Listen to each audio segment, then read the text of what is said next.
Hallo maatjies, baie welkom by ons volgende Sabbatskoolles. Vandag is ons lesie se naam Die dieretuin wat dryf.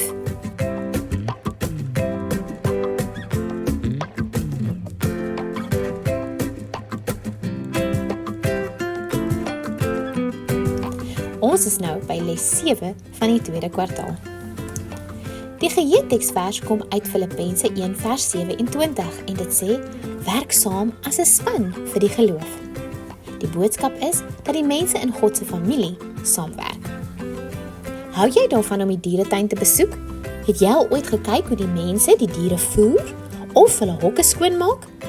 Noag en sy familie het baie sulke werk gehad op hulle drywende dieretuin. Die ark was uiteindelik klaar. En alhoewel dit klaar was, was daar nog baie werk om te doen. Saam met Noag se familie sou daar 'n paar ander goed in die ark ingaan. Vat saam met jou 7 pare, manlik en vroulik, van elke reindier. En vat 1 paar, manlik en vroulik, van elke onreindier. Elke tipe voeltjie en diertjie, elke gogga en slang en spinnekop, sou moes saamgaan. Almal sou in die ark gaan. Noag moes genoeg kos in die ark sit vir homself en sy familie. Daar sou ook nog kos moet wees vir al die diere. Die mense en die diere sou op die ark wees vir 'n geruime tyd. Noag en sy familie het die stoorkamers volgepak. Kort voor lank was die ark reg om die diere te ontvang. En dit het gebeur net soos God gesê het dit sal. Die diere het na Noag toe gekom. Hulle het sommer self uit die woude uitgeloop. Wat 'n eienaardige parade was dit nie. Engele wat die mense nie kon sien nie, het die diere na die ark toe gelei. Daar het Noag en sy familie hulle ontvang en in hulle hokkies gaan sit. Hulle was nou reg vir die lang dae wat sou voorlê. Nou het Noag en sy seuns 'n nuwe werk gehad. Toe die diere in die ark inkom, het hy die hoof van die dieretuin geword.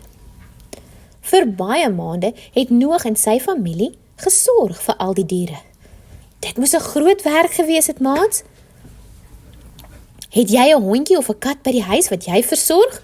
Partykeer voel dit vir ons soos baie werk. Dink net hoe moes dit gewees het vir arme Noag wat na honderde diere moes omsien.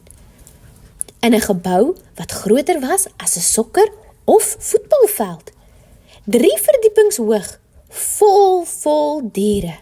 Hulle het almal kos en water nodig gehad en hulle kwartiere moes skoongemaak word.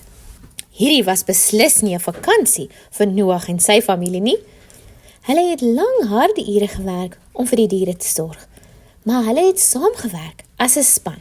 Maatjies, weet julle waar julle ook as 'n span kan werk, net soos Noag en sy familie? Jy kan in jou familie saamwerk soos 'n span. Ons huise, skole en kerke het ook spanwerk nodig. Party lede van die familie het spesiale aandag nodig. God roep ons wat hom liefhet om saam te werk en te help.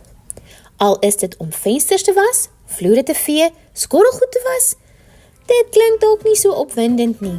Noag se familie het ook seker nie gedink dat om al die bollies skoon te maak in die ark 'n wonderlike werk was nie. Maar dit was belangrik. Elke werkie wat ons vir God of ons familie doen, is belangrik. As ons saamwerk, is dit nog makliker as om alleen te werk.